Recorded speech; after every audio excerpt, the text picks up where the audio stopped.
네, 목요일은 책과 함께 홍 목사의 소소한 책 읽기 홍정아 목사님과 함께하겠습니다. 안녕하세요. 안녕하세요. 네, 자 오늘 읽을 작품은 조금 마음이 편안해졌어요. 네. 정말 유명한 작품이죠. 바로 갈매기의 꿈. 우리 똑같은 책인데 표지가 달라요. 그렇죠? 네, 아나운서님은 하드커버로 사셨고 저는 말랑한 것. 네, 아마 네. 이 경제력의 차이가 이런 표지의 차이가. 그건 아닌 것 같고 제가 조금 더 최근에 사서 그런 것 같긴 한데 제게 더 마음에 듭니다. 어쨌든 갈매기의 꿈입니다. 무척 유명한 작품인데요. 언제 혹시 처음 접하셨나요? 제가 고등학생 때 수학능력시험 모의고사 지문으로 갈매기 꿈의 앞부분이 조금 실렸어요. 굉장히 매료가 됐습니다. 시험 치다가? 네, 도대체 이 글은 무엇인가? 정말 특별하네요. 특이하네요. 네, 지문으로 앞부분에 조나단이 물이 다들 먹고 살기 위해서 기본적인 비행만 할 때 날아가는 뭐 그런 것들에 대해서 짧게 다룬 앞부분의 글 일부를 읽고 나서 너무 매료가 돼서 모의고사가 끝나고 네. 국어 선생님에게 찾아갔습니다. 네. 선생님 갈매기 나왔던 그거 지문? 무슨 글이에요? 다행히 선생님이 알고 계셨습니다. 네. 만약에 선생님 모르셨으면 요즘은 그런 선생님 잘 없는데 예전에는 학생들이 모르는 걸 질문했을 때 힘으로 제압하시는 선생님들이 가끔 계셨는데요. 그렇죠. 다행히 선생님이 아시던 작품이었던 거예요. 갈매기 꿈이다 임마. 이렇게 해서 시립도서관에 가서 갈매기 꿈을 찾아서 읽었습니다. 압도당했죠. 아마 크게 두 가지 이유 때문에 제가 이 작품에 매료됐던 것 같아요. 첫 번째는 그때 당시에 고등학생이었고 지금 고등학생도 말할 것 없지만 그 시절에는 또 폭력도 많았던 학교에서 억압도 많이 받으면서 입시 스트레스도 받고 그랬던 그렇죠. 중에 먹고 살기 위해 기본적인 비행을 하는 것이 아니라 자신의 가치를 발견하기 위한 초월적인 비행을 하는 그런 이야기에 굉장히 매료됐던 면이 하나가 있고요. 또 하나는 제가 무협 소설을 굉장히 좋아했습니다. 네네. 무술을 연마하고 나중에 신선이 되고 네네. 거의 그 구조였던 그렇죠. 거죠. 그 경지까지 올라가게 되는. 네네네.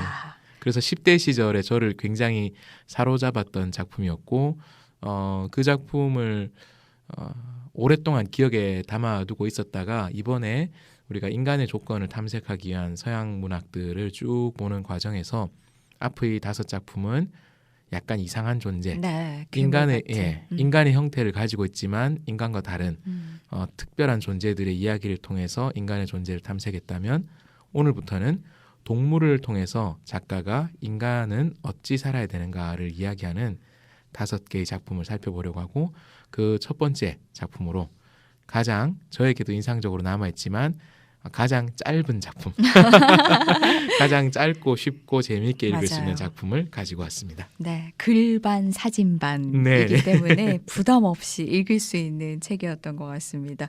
무협지 작가시기도 하잖아요. 부끄럽습니다. 그래서 매료되셨군요. 그날 시험을 망치시지는 않으셨죠? 너무 매료된 나머지. 좀 기분이 나쁘실 수도 있겠지만 저는 언어 영역 국어 시험에서 시간이 모자란 적이 한 번도 없었습니다. 이야, 독해력이 좀 읽는 속도가 빨라서 문제를 3번 풀어도 늘 20분 정도 시간이 남았기 때문에 갈매기의 꿈만 남은 시간 동안 계속 읽고 있었던 것 같습니다. 그렇군요. 남다르십니다. 자, 너무나도 유명한 작품이고 저도 중학생 때쯤에 아마 집에서 놀고 있을 때 뭘 할까 하다가 책이나 읽어볼까 하다가 손에 쥐었던 작품인 것 같기도 해요. 갈매기의 꿈. 그러다가 진짜 오랜만에 다시 한번 읽게 됐는데요. 자, 작가도 유명하시죠? 리차드 바크. 어떤 분이시죠? 네, 지금까지 우리가 본 작품은 다 오래된 작품들이에요. 고전이었죠. 네, 소위 말하는 고전은 몇 가지 조건이 있는데 그 중에 하나는 작가가 이 세상뿐이 아닌 작품들을 고전이라고 얘기하죠. 그런데 리처드 바크는 아직 생존해 계신 분입니다.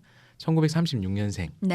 36년생이고 때문에 이 작품을 고전이라고 부를 수 있느냐 여기에 대해서는 평가가 좀 갈릴 수 있을 것 같아요. 그런데 리처드 바크에 대해서 간단히 소개해드리자면 작가이기 이전에 이 사람은 파일럿이었습니다. 비행기 조종사였죠.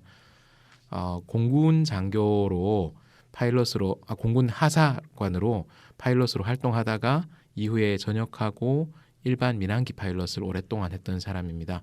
그래서 갈매기의 꿈을 쓰기 전에 비행에 관련된 글을 썼는데 속된 말로 별로 재미를 못 봤죠. 그러다가 갈매기의 꿈으로 세계적인 네. 작가의 반열에 오르게 되고 갈매기의 꿈이 6천만 부 정도 팔렸대요. 세계적으로. 네. 6천 부 아니고 6만 부도 아니고. 6천만 부. 네. 그래서 이분이 개인 비행기를 수십 대 가지고 있다.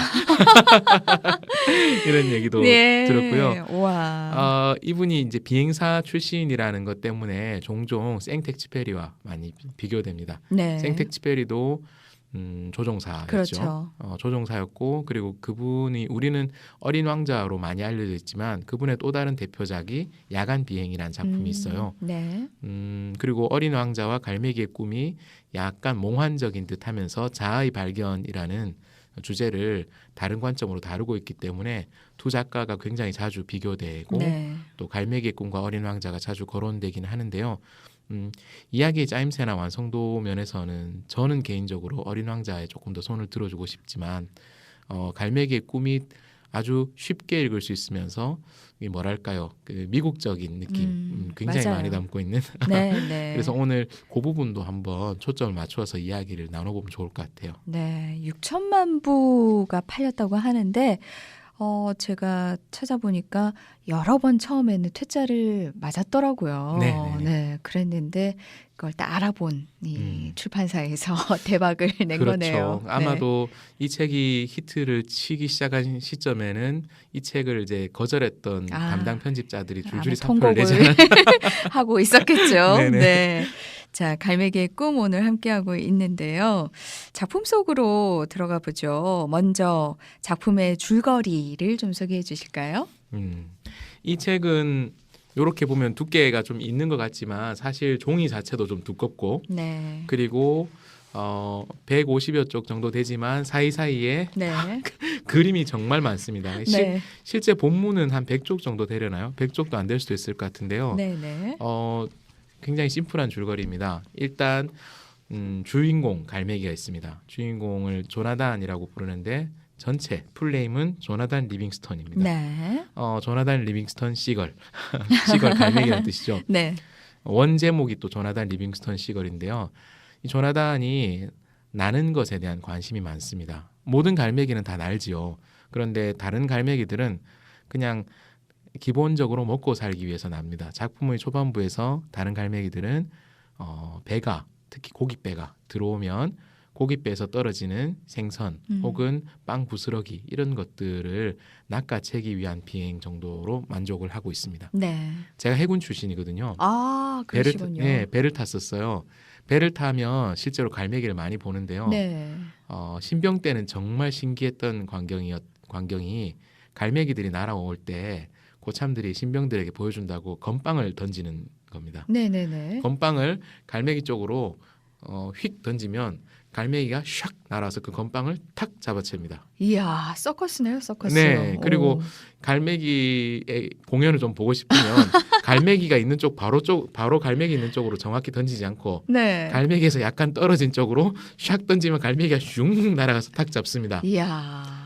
사람이 봤을 때는 그것도 대단한 에어쇼거든요. 그렇죠. 근데 조나단은 거기에 만족 못했던 거죠. 네. 그러니까 여러분 이 조나단이 우습게 봤던 조나단 때문에 우습게 보이는 동료 갈매기들이 결코 시시하게 나는 갈매기들이 아닙니다. 네네. 저는 그들도 나름 멋진 갈매기들이지만 대단히 잘 나는데요. 조나단은 거기에 만족하지 못했던 거죠. 특히나 조나단이 관심을 가지고 많이 연습했던 것은 굉장히 높은 곳까지 올라가서 네.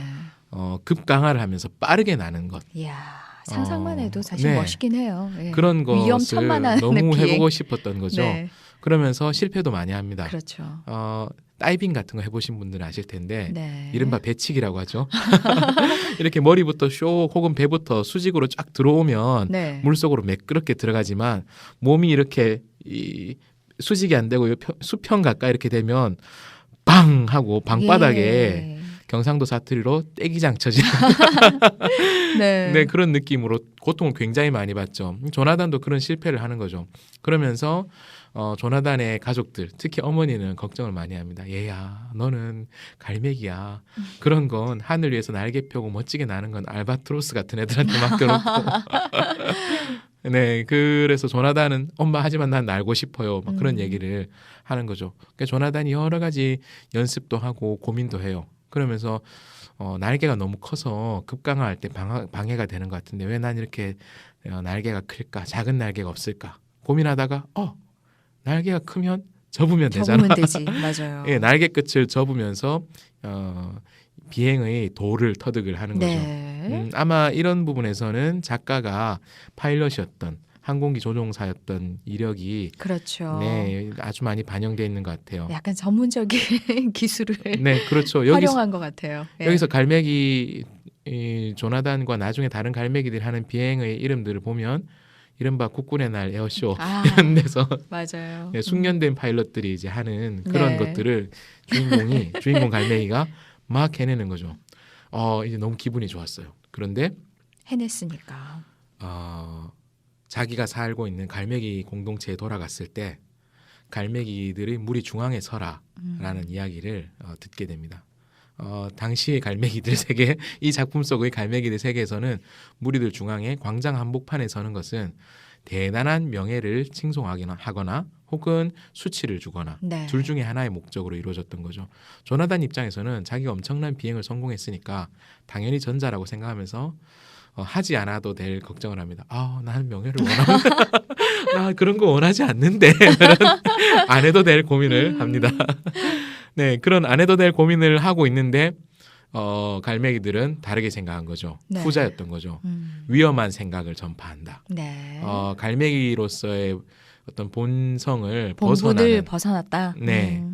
그리고 너 때문에 젊은 갈매기들이 나쁜 영향을 받을지도 모른다.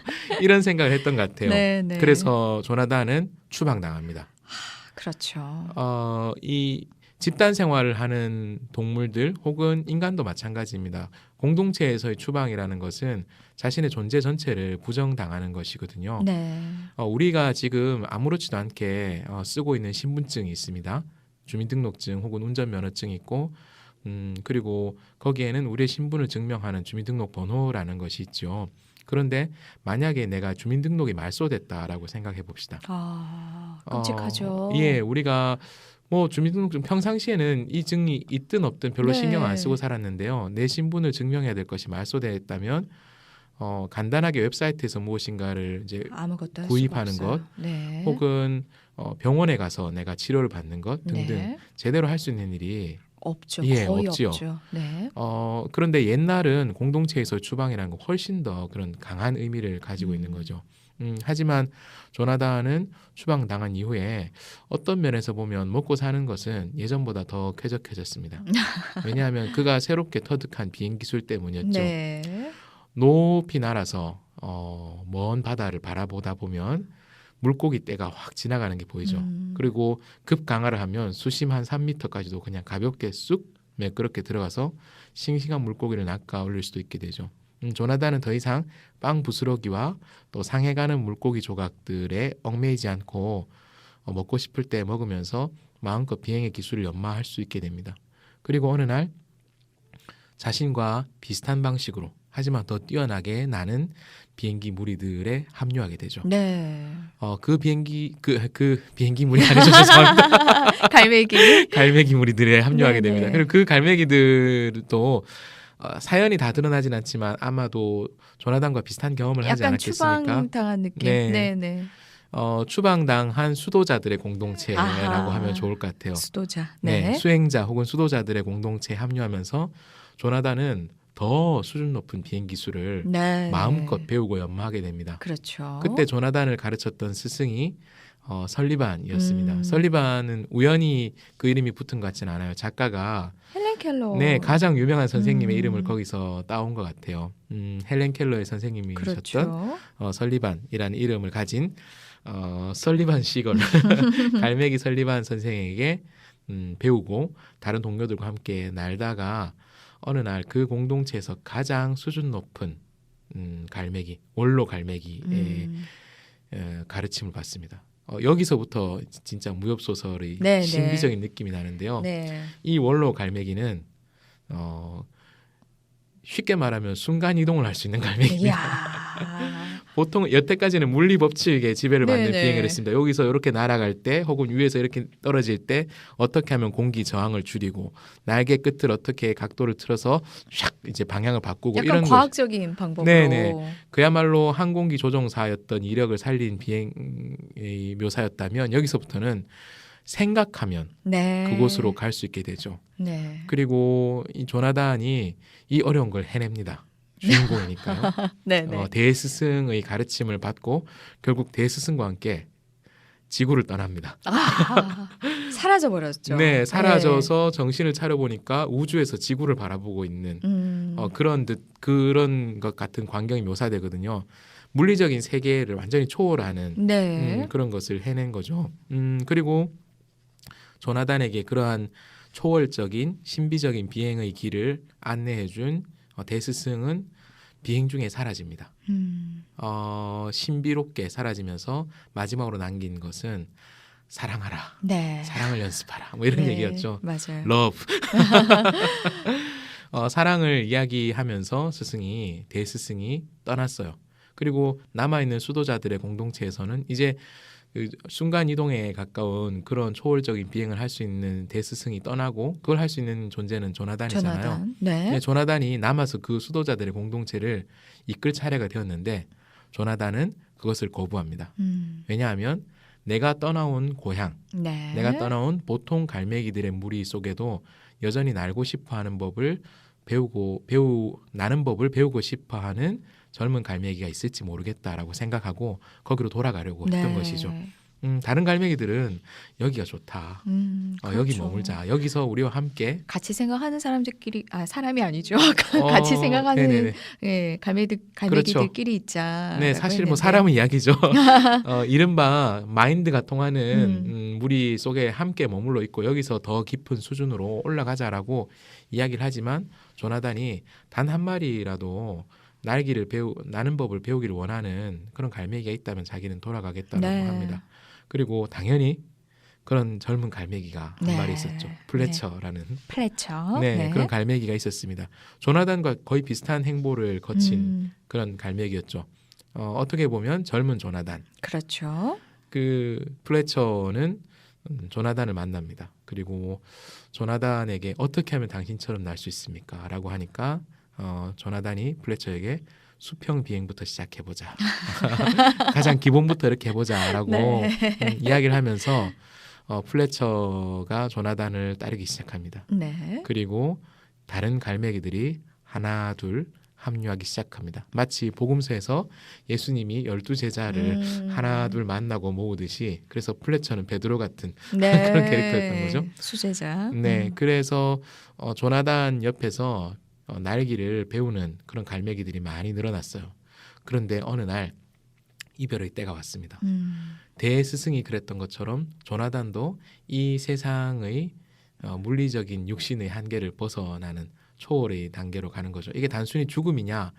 꼭 그런 것 같진 않아요. 작품 안에서는 도교식으로 표현하면 이걸 우화등선이라고 합니다. 몸이 깃털처럼 가벼워지면서 신선이 되는 거죠. 네. 혹은 금선탈각이라는 표현도 있습니다. 애벌레나 번데기가 껍데기를 벗고 새로운 존재가 되는 동양 사상에서 불교식으로 뭐 해탈이라고도 할 수 있겠죠. 불교나 도교를 비롯한 동양 사상에서는 육신의 이 껍질을 벗고 초월적인 존재가 되는 우주의 도의 하나가 되어서 일체가 되는 그런 경지를 마지막 경지로 묘사를 하는데요. 조나단이 대스승의 뒤를 따라서 우화등선 혹은 금선탈각을 네. 하게 되는 것이죠. 그래서 다른 갈매기들이 다 압도됩니다. 네. 조나단을 신적 존재로 생각하게 되는 거죠. 그렇죠. 사실 그 전에도 조나단에게 당신이 위대한 갈매기 아들인가요? 당신이 뭐 1000년 뒤에서 오셨다는데 사실인가요? 뭐 등등의 이야기를 하는 것이 있었는데 신비롭게 사라져 버렸으니까 다른 갈매기들은 얼마나 더 그 자신들의 편견이랄까요? 그 네. 확신을 강화하겠습니까? 그렇죠. 플래처가 조나단의 뜻을 이어받아서 갈매기들을 가르칩니다. 가르치고 이렇게 날고 이렇게 할 때 갈매기들은 자꾸 조나단에 대해서 물어보는 거예요. 네, 네. 조나단 어떤 분이셨어요? 그러니까 조나단이 이런 말씀하셨는데 그게 무슨 뜻이에요? 조나단이 실제로 플래처와 다른 제자들에게 알려주고자 했던 것은 잘 나는 법이었는데 네. 잘 나는 법을 배우고 연습하기보다는 그가 어떤 갈매기였는지 어떤 존재고 그가 남긴 말은 무엇이었는지 그리고 앞뒤가 바뀐 몇 개의 문장을 가지고 어느 게 원래 조나단이 했던 말인지를 네, 계속해서 따져 묻게 되는 거죠. 그 과정에서 조나단을 숭배하는 네. 일군의 그룹들이 나타났습니다. 그래서 조나단을 숭배하는 그룹들이 마치 그 주문 같은 것들도 외우게 됩니다. 그 주문을 한번 아나운서님 제가 이런 거를 부탁드리면 실례일지 모르겠는데 짧은 주문을 한번 읽어주시면 좋겠습니다. 네, 그 앞서서 잠깐 조금 소개를 하면 더 좋을 것 같아요. 그러니까 화요일이면 모든 비행이 중단되고 활기 없는 새들이 모여들어 서서 고이 부족 제자의 암송을 들었다. 몇 년 사이에 암송이 정착되어 단단한 교리로 굳어졌다. 그러면서 나오는 약간의 기도문 같은 거예요. 네, 그렇습니다. 오, 조나단스, 님하, 위대한 갈매기 탑, 아스, 모래벼룩보다 미천한 저희를 불쌍히 여기시오. 감사합니다. 제 핸드폰 벨 소리로 넣겠습니다. 아니, 괜찮습니다. 제가 괜찮습니다. 야, 이거 보면요. 네네. 약간 사이비 교단에 네네네. 예, 막 주문 외우는 것 같아요. 예. 이 소위 말하는 교조주의죠. 네. 어떤 단단한 교리의 틀로 모든 것을 이제 구성하게 되는 도그매티즘이라고도 하는 그러한 일이 벌어진 것이죠. 플래처가 살아있을 동안에도 이 교조주의화되는 흐름을 막을 수 없었어요. 갈매기들은 막 물어봤어요. 위대한 갈매기 조나단은 눈동자는 무슨 색깔이었습니까? 네. 온통 조나단에 네, 대한 거죠. 플래처 입장에서는 짜증납니다. 짜증나죠. 그게 네. 뭐가 중요하냐라고 하면서 아무렇게나 대답합니다. 보라색. 그러니까 다른 갈매기들은 아무렇게나 스트레스 때문에 그렇게 대답했다고 생각 못하고 역시 비범한 갈매기였다. 보라색 눈동자의 갈매기니까 그렇게 할 수 있었던 거야. 우리는 그럴 수 없어 라고 생각했던 거예요. 그리고 플래처도 가르치고 가르치다가 어느 날 떠납니다. 네. 플래처도 세상을 어떤 방식으로 떠나느냐. 대스승이 그랬고 조나단이 그랬던 것처럼 우화등선의 방식으로 빗속에서 형체가 사라져 버리는 네. 거죠. 그러니까 다른 갈매기들이 이제 플래처도 신성화하는 거죠. 돌무더기를 쌓고 아까 읽었던 그런 주문 같은 기도문을 암송하면서 영창한다고 할 수 있는데요. 그런 주문을 영창하면서 장식품을 매달고 조개 껍질과 네. 돌멩이로 된 장식품을 매달고 무엇인가를 부리에 물고 이러면서 그런 걸 주렁주렁 매달면 제대로 날 수가 없잖아요. 네, 네. 그리고 방금 아나운서님 소개해 주신 것처럼 활기 없는 갈매기들 모여서 그런 걸 하는 거죠. 네. 비행을 한다는 것은 그야말로 활기, 생명력이 그렇죠. 넘치는 생동감이 활동인데 있는 거죠. 그 생명력은 실종되고 네. 교조화된 기도문을 암송하고 잘 날지 못하고 나는 네네. 것보다 잘 멋지게 날았던 선배들을 추억하는 것에 함몰되는 그런 이야기가 쭉 나오고요. 그리고 나서 젊은 갈매기가 네. 등장을 또 합니다. 그 젊은 갈매기가 날다가 잘 나는 법을 알지 못했어요. 근데 어느 날 저 멀리서 빛과 함께 네네네. 마주치죠. 네. 정말 저렇게 날 수가 있단 말인가. 저것은 마치 전설 속에 있었던 조나단님이나 네. 가능할 법한 계속 반복되는 것 같아요. 네, 그런 비행을 하는 어떤 갈매기가 나타나서 이 젊은 갈매기 앤서니에게 나는 법을 가르쳐 주려고 합니다. 그럼 제가 당신을 뭐라고 불러야 됩니까? 존이라 부르게. 존은 조나단의 줄임말이죠. 네. 그렇게 해서 작품이 끝이 나는데요. 사실 이 작품의 그 마지막 부분은 제가 어릴 때 읽었던 갈매기의 꿈에는 없었어요. 네네. 네, 존과 플래처의 사후에 어떤 교조화가 이루어지는가 이런 것들에 대해서 물론 암시는 있었지만 이렇게 두텁게 기술된 것은 없었는데요. 알고 보니까 몇 년 전에 그렇죠. 작가가 한 챕터를 더 넣었다고. 더 써서 처음 이 책을 낼 때는 완성하지 못해서 떼놓았던 부분을 완성해서 덧붙인 그런 부분으로 이야기가 마무리됩니다. 네. 읽지 않았지만 읽은 효과 네. 톡톡하게 그것이 제가 하는 일이죠. 네, 받으셨을 겁니다.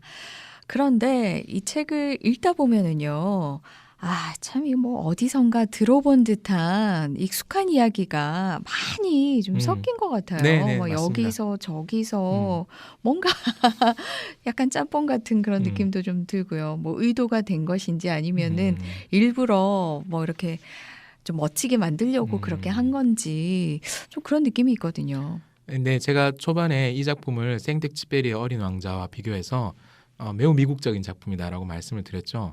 미국 사람들의 특성 중에 하나가 좋다 싶어 보이는 건 다. 다 끌어모으죠.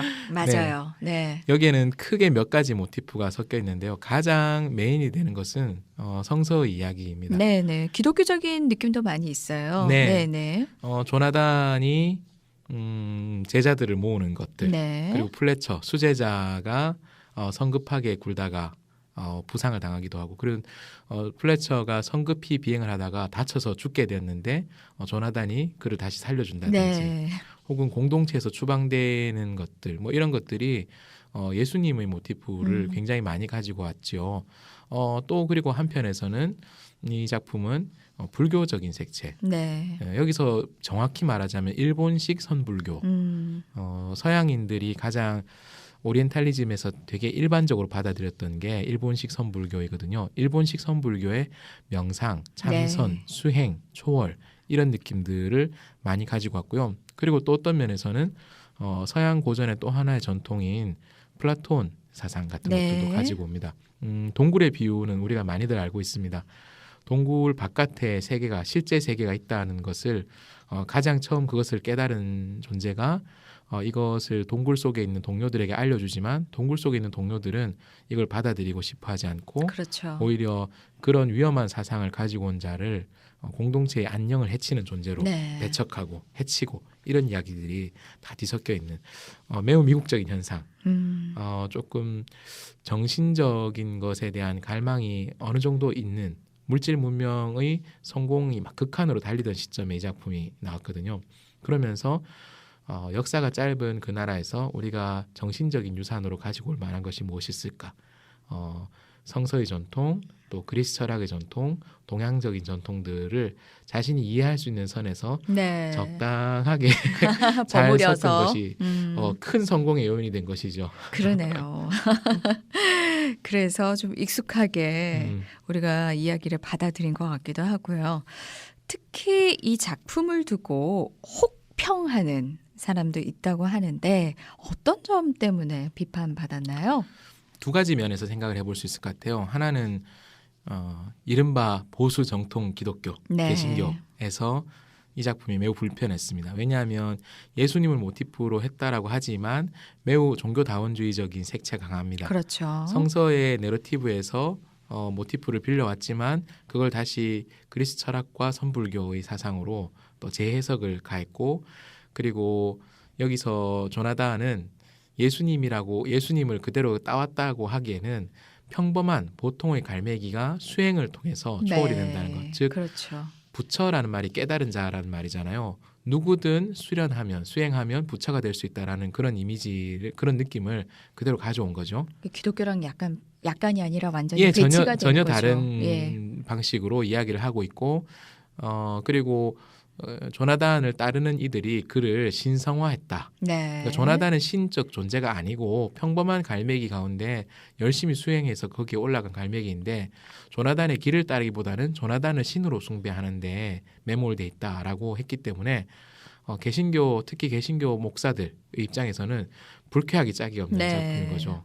왜냐하면 그리스도인들의 믿음 속에서 예수님은 가장 완전한 인간이시기 이전에 하나님과 동등된 분, 그렇죠. 곧 하나님이신 분, 신적 존재가 아니라 신이신 네. 존재이죠. 그런데 그런 것들을 완전히 배제하고 그런 이야기를 하는 사람들을 어리석고 교조주의에 빠진 그런 사람으로 비판하는 것 같다. 비판하는 것 같다가 아니고 사실 그렇게 네. 작가는 비판했죠. 그게 무척 불쾌했던 거예요. 그래서 갈매기의 꿈이 미국의 보수 개신교계에서 크게 비판을 받았었고요. 그와 더불어서 또 다르게 좀 진지하게 받아들여야 될 또 하나의 비판이 있을 것 같아요. 판타지 소설가로도 알려져 있지만 판타지 혹은 장르 문학으로 한정짓기 힘든 매우 뛰어난 작가가 있습니다. 몇 년 전에 작고하신 여성 작가 어슐러 르귄이라는 분이에요.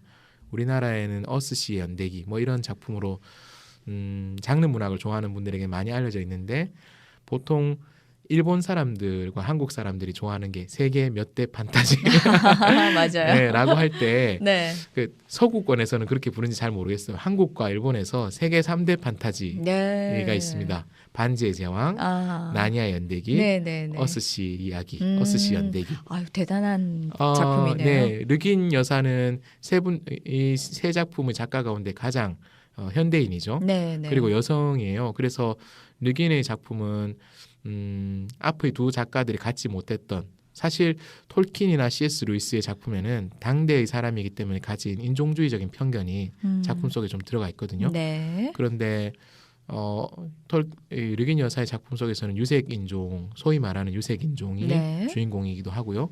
그리고 환경, 생태, 여성 등에 대한 시각들이 작품 속에 되게 많이 들어가 있어요. 가장 현대적이면서 일반 문학과 장르 문학의 경계선 사이에 있는 그런 분인데 그분이 갈매기의 꿈을 평가한 글이 있습니다. 그분이 어슐러 르긴이 쓴 밤의 언어라는 책, 우리나라에도 번역이 되어 있습니다. 거기에는 이런 말이 있어요. 최근에 나온 판타지 베스트셀러 갈매기의 꿈은 진지한 책이며 두말할 나위 없이 진솔하다. 또한 지적으로 윤리적으로 감정적으로 하찮은 작품이다. 두 번째 문장이 네, 네. 넉다운 시키네요. 진지하고 진솔한 책인데 하찮은 작품이다라고 하면서 네. 르긴 여사가 자기가 그렇게 생각한 이유를 덧붙입니다. 네. 이 책의 작가는 깊은 숙고를 하지 않았다. 이 나라 공업 특산품인 예쁘게 포장한 즉석 조리 해답을 밀어붙였을 뿐이다. 아주 빨리 날 수 있다고 생각만 하면 놀랍게도 아주 빨리 날 수 있게 된다고 말할 뿐이다. 입가에 미소를 머금기만 하면 전부 잘 풀릴 거라고. 세상 모두가 잘 될 거라고. 당신이 미소를 머금기만 하면 캄보디아에서 다리가 괴사되어 죽어가는 아이와 방글라데시에서 기아에 시달리는 4살 먹은 아이와 암에 걸린 옆집 여자도 훨씬 기분이 나아져서 당신과 함께 미소를 머금으리라는 사실을 알고 있는 것이다. 이런 희망찬 사고방식은 고통과 패배와 죽음의 존재를 인정하지 않는 단호한 거부는 훌륭한 성공을 거둔 미국인 작가들에게서 보편적으로 발견될 뿐만 아니라 자마친이 실패한 일에서 성공을 거둔 소비에트 러시아 작가들, 끔찍한 낙관주의를 지닌 스탈린 국가상 수상자들에게서도 찾아볼 수 있다. 라고 이야기를 하죠. 매우 가벼운 해답을 주고 있다는 것이죠.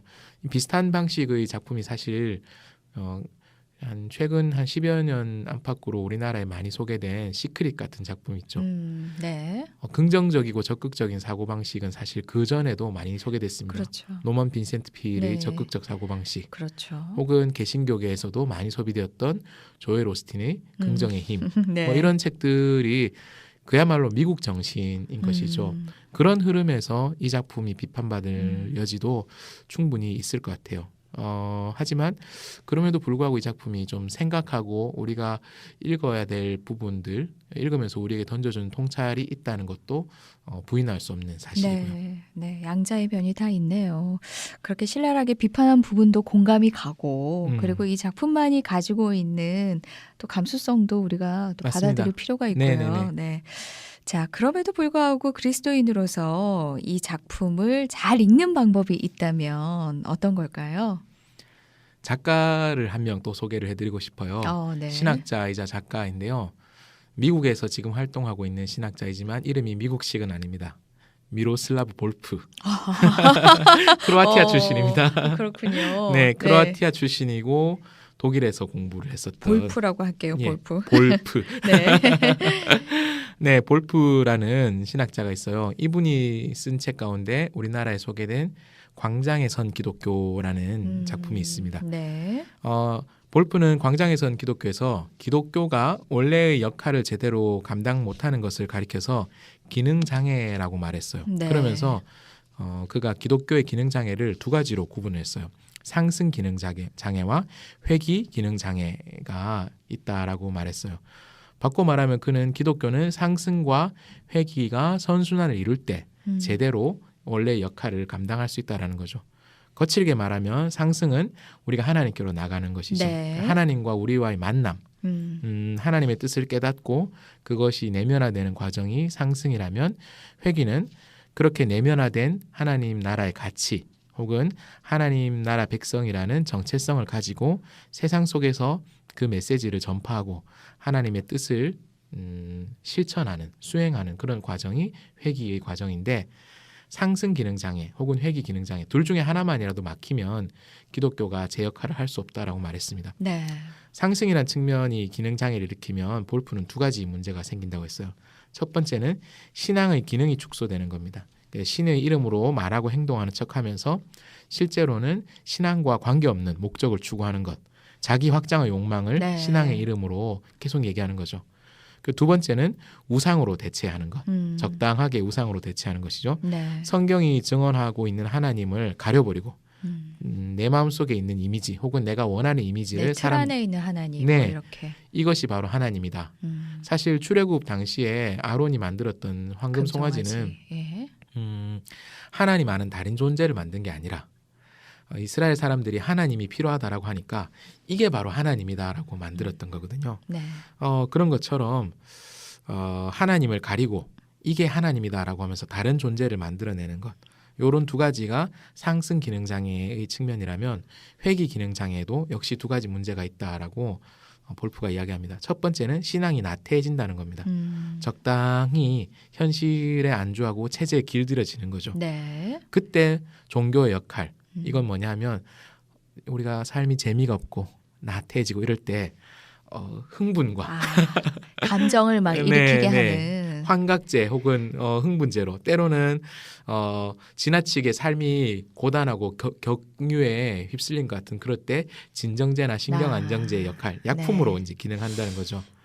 하나님의 구원 이야기 속으로 우리가 들어간다기보다는 우리의 이야기에 하나님 이야기를 끌어들여서 우리의 상황을 조금 안정시키거나 아니면 재밌게 만들거나 네. 이렇게 한다는 거고요. 그리고 두 번째는 신앙을 강요하는 것이라고 합니다. 아직 준비가 되어 있지 않은 사람들에게 자꾸 믿어라라고 폭력적인 방식으로 복음을 전하고 선교하는 이런 것이 오히려 기독교에 대한 반감을 심어주잖아요. 볼프는 이렇게 상승과 회귀의 두 가지 이야기를 통해서 기독교가 어떤 면에서 기능장애를 갖고 있는지 그리고 또 이 기능장애 극복하기 위해서는 상승과 회귀의 역동을 어떻게 회복해야 될 것인지에 대해서 광장에선 기독교라는 작품으로 이야기를 하고 있어요.